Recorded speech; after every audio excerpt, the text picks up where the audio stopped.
Let's dive into one of history's great comeback stories. This is all about how one man, Gustav Vasa, took on an empire and ended up forging the nation of Sweden as we know it today. So, let's start with a massive question. How do you free your country when it's under the control of a foreign power? I mean, really, think about it. For Gustav Vasa back in the 1520s, this wasn't just some thought experiment.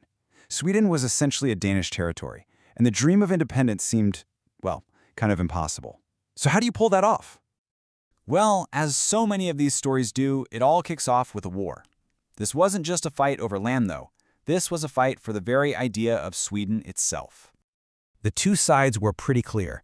You had Gustav Vasa leading this scrappy rebellion for Swedish independence, and in the other corner, you had the big obstacle, the powerful Danish king Christian II. And Christian's army? They were sitting right in the heart of Sweden's most important city, Stockholm. So, to get Stockholm back, Gustav Vasa knew he couldn't just charge the walls. That would be a suicide mission. No, he needed a different kind of plan, a much longer, much more grueling strategy. He was going to lay siege to the city.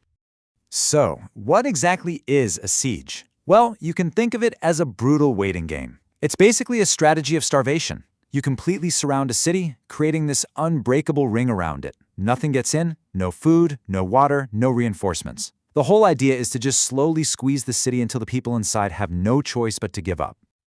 And yep, that was Gustav Vasa's exact game plan for Stockholm. This wasn't just about military strength, it was pure psychological warfare. The goal was to just wear down and break the will of the Danish soldiers and any of their allies who were trapped inside the city walls. And this wasn't some quick operation that lasted a few weeks. Oh no, this siege dragged on for 1 full year. Can you even imagine that? An entire year stuck inside a city, just watching your food and supplies slowly disappear? For the people inside, Stockholm had become a prison. Now, thankfully, women and children were allowed to leave, but the Danish soldiers, they were completely trapped, cut off from their king, cut off from any help, totally isolated. The pressure must have been absolutely unbelievable. So after all that time, after a year of grinding pressure, who breaks first? Who actually comes out on top in this incredible test of wills? Well, that long, painful wait was about to pay off in a very, very big way. A whole new chapter for Sweden was just about to be written. Victory! The siege actually worked! After nearly a year of being squeezed, King Christian's forces in Stockholm finally surrendered. The Danish hold on Sweden had been shattered for good. And this victory just set off a crazy chain of events. So in the summer of 1523, the siege ends.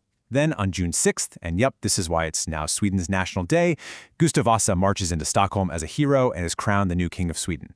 And to top it all off, later that year, the Kalmar Union, that's the old political deal that had tied Sweden to Denmark for over a century, was officially ended. And this dissolution of the Kalmar Union, that was the final nail in the coffin. It was like signing the official divorce papers. It was the formal declaration to the world that Sweden was once again its own independent kingdom. Okay, so Sweden has its victory, it has its new king, but what about the guy who lost it all? Whatever happened to the Danish king, Christian II? Well, his entire dream of a grand Scandinavian empire had just crumbled into dust. With Sweden gone, Christian had no choice but to retreat back to Denmark, his power and reputation totally wrecked. But the story doesn't quite end there. He did try to make a desperate comeback to get his power back, but it was a complete and utter failure. At this point, even his own family saw him as a huge liability, just way too dangerous to have around. So he was captured and thrown in prison. And we're not talking about a short prison sentence. He would spend the next 27 years of his life locked away. Just let that sink in. Almost 3 decades. What a massive fall for a man who was once one of the most powerful kings in Europe. And that's where he stayed, right up until his death in 1559. His story didn't end on some glorious battlefield, but quietly, in a prison cell. So, the war is won, the tyrant is gone, and Sweden has its new king. You think that's the happy ending, right? Well, not quite. Turns out, victory has a pretty steep price tag. So just imagine you're Gustav Vasa. You did it. You won. You freed your country. You're sitting on the throne. What happens next? What's the very first problem that lands on your desk? Ah, yes, the bill. The cold, hard truth is that wars are ridiculously expensive. So King Gustav Vasa had won Sweden its freedom, but he was now the ruler of a kingdom that was completely broke. I mean, the entire national economy was a mess after years of fighting. And, on top of that, Gustav Vasa had to borrow a ton of money to even make the rebellion happen, especially from allies in Germany. He was starting his reign with a massive mountain of debt. And that leaves us with one last really big question. Gustav Vasa had won the war. He had the crown, but now he faced maybe an even tougher fight.